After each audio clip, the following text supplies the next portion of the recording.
Heritage दर्पण गाथा राजस्थान जी में आपका हार्दिक स्वागत है। मैं हूं पूजा सिंह। दर्शकों, श्री कृष्ण जन्माष्टमी की आप सबको बहुत बहुत बधाई। भगवान कृष्ण द्वापर युग में आमेर के अंबिका वन में भी आए थे। तब इंद्र के पुत्र सुदर्शन का कैसे उद्धार किया था। हमारे जयपुर की बात कर रहे हैं और वो भी नागगढ़ की। चलिए चर्चा करते हैं। हमारे साथ है जितेंद्र सिंह जी, वरिष्ठ पत्रकार है, इतिहासकार है। सर, यहाँ कृष्ण जी के आने का कैसे उल्लेख मिलता है, क्या निशानियां पाई गई?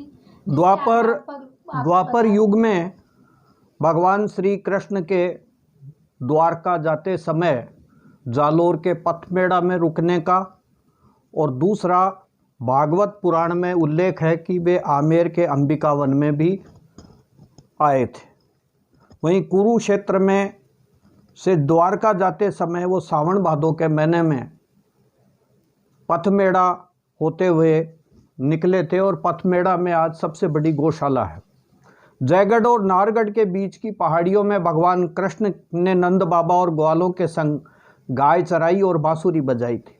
जयपुर के नाहरगढ़ अभ्यारण्य में कान्हा के आने का सबूत यहाँ पर बना हुआ चरण मंदिर है, जिसमें भगवान कृष्ण के दाहिने पैर और उनकी गायों के खुर के निशान है, जिनकी पूजा होती है और आदिकाल से पूजा होती आ रही है।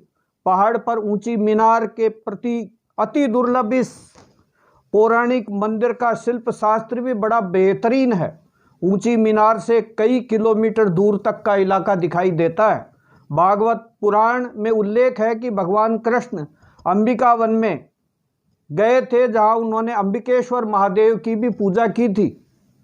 अंबिकेश्वर महादेव मंदिर आमेर में आज भी मौजूद है। भागवत पुराण के मुताबिक इस अंबिका वन में कृष्ण भगवान के साथ आए नंद बाबा को एक अजगर ने पकड़ लिया था। नंद बाबा को अजगर से भगवान कृष्ण ने छुड़ाया तो वो अजगर सुदर्शन के रूप में प्रकट हो गया, और उसने कहा कि मैं इंद्र का पुत्र सुदर्शन हूँ, और एक समय जब मैं जा रहा था तब मैंने वहाँ पर कुछ ऋषियों, जो कुरूप ऋषि थे, उनकी खिल्ली उड़ा दी थी। तब उन सारे ऋषियों ने मिलकर के और मुझे श्राप दिया था कि तू अजगर बनेगा। जब मैं ज़्यादा उनसे फिर गिड़गिड़ाया, तब उन्होंने कहा कि तेरा अजगर बनने के बाद में उद्धार द्वापर में श्री कृष्ण ही करेंगे। अजगर रूपी सुदर्शन का उन्होंने उद्धार किया।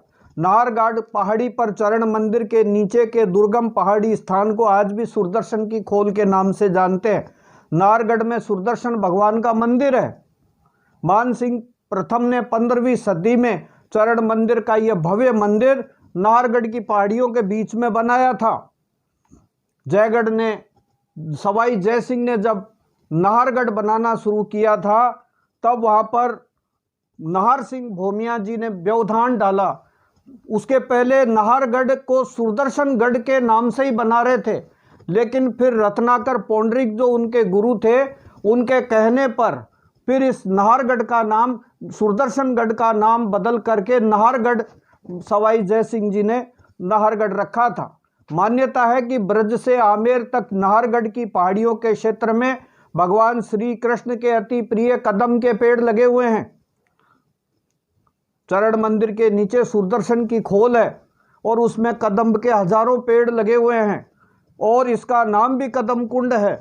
वरिष्ठ पत्रकार सीताराम झालानी ने अपनी पुस्तक अनुपम राजस्थान में आमेर और पथमेड़ा में कृष्ण भगवान के आने का उल्लेख किया है।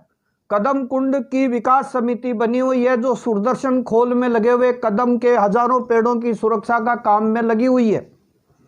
वृक्षों का संरक्षण सब लोग मिलकर कर रहे हैं, और वहाँ पर जो कदम कुंड बने हुए हैं, उन कदम कुंडों का भी लोग वहाँ के मिलके श्रमदान करके और उनको ठीक किया है।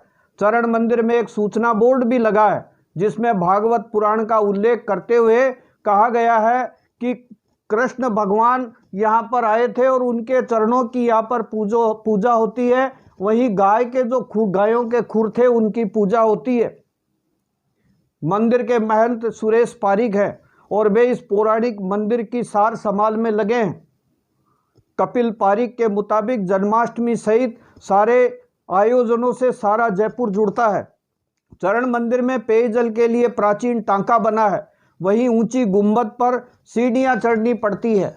कदम कुंड की विकास समिति के अध्यक्ष मनीष सोनी बताते हैं कि यहाँ पर हजारों की तादाद में कदम के पेड़ लगे हैं। पिछले दिनों जब आगरा रोड का निर्माण हुआ तब भी एक पूरी की पूरी श्रृंखला कदम के पेड़ों की थी जिसको काटा गया था। तो ब्रज से लेकर और जयपुर तक और जयपुर की नाहरगढ़ की पहाड़ी तक और सुदर्शन की खोल तक ये भगवान श्री कृष्ण के कदम के पेड़ों से ये आच्छादित था। आज भी ये आच्छादित है, या आज भी हजारों की तादाद में पेड़ लगे हैं। बेहद रोचक जानकारी दी सर आपने। तो दर्शकों, नाहरगढ़ की पहाड़ी पर शायद ही ऐसा कोई जना होगा जयपुर का जो नहीं गया होगा। रास्ते में पड़ने वाला ये चरण मंदिर, इस पे जाना मत भूलिएगा। और आज आपको जितेंद्र सिंह जी ने इतना अच्छा इतिहास भी बता दिया है और ये तय होता है कि श्री कृष्ण हमारे यहाँ पधारे थे। तो जुड़े रहिए हेरिटेज दर्पण के साथ। इसी प्रकार से हम आपके लिए रोचक किस्से और कहानियां लाते रहेंगे। बहुत बहुत धन्यवाद।